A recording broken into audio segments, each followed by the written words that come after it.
Minister, on Midlands Radio 3 last week, there was a young man who is without his arm, without a limb. The motorised transport grant is closed to him.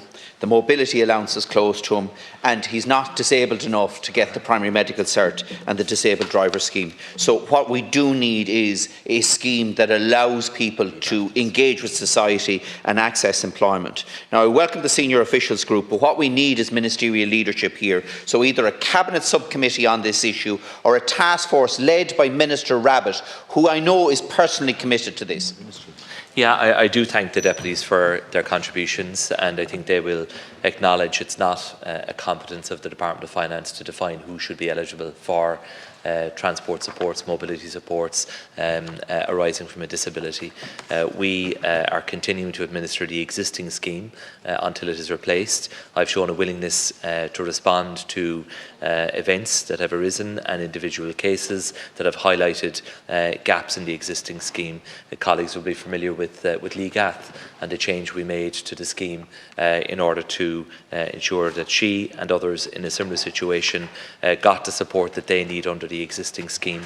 I will ensure that the Appeals Board is given the resources that they need to deal with the cases as quickly as possible, but I reiterate the point, it's not the solution ultimately because of the nature of the criteria. The success rate is in the low single digits in percentage terms, so we do need a new scheme. We will play our part because we have gathered at revenue level and in my own department considerable experience in the administration of the existing scheme, so there is a lot of knowledge and experience there which can be used in the development of a new scheme, and we're actively involved as a department in supporting that work. I must apologise to the House because I miscalculated the timings, so in order so that we could reach the 12 o'clock cut-off. My sincere apologies. So,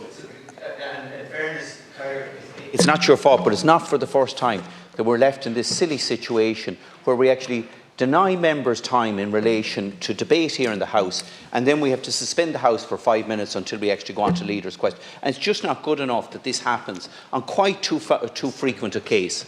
I entirely agree with you, Deputy. So what I will allow is if each member who was offering on that grouping wishes to come back in for the further supplementary, please allow that. Yeah. Minister, look, I welcome the appeals process in relation to the primary medical cert, and that is a positive development. But look, we all know that the current system is just not fit for purpose.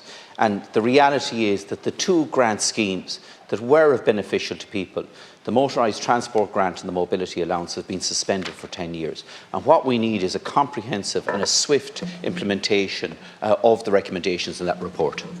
Yeah, thanks to all the deputies, and I think we should acknowledge that many people are benefiting from the existing scheme. I had the figures to hand at committee stage of the finance bill, and I think between the VRT and the tax and the fuel grant, it was of the order of 70 to 80 million euro this year. So many people are benefiting from the scheme and it's working well for them, but there are many people who fall outside of the eligibility of the scheme as it stands, and so the focus of government now is on implementation. We have the working group report, and with the leadership of the Department of An Taoiseach, pulling together all of the different government departments that have a contribution to make. I do believe that we will make progress on this issue. It is a priority for government.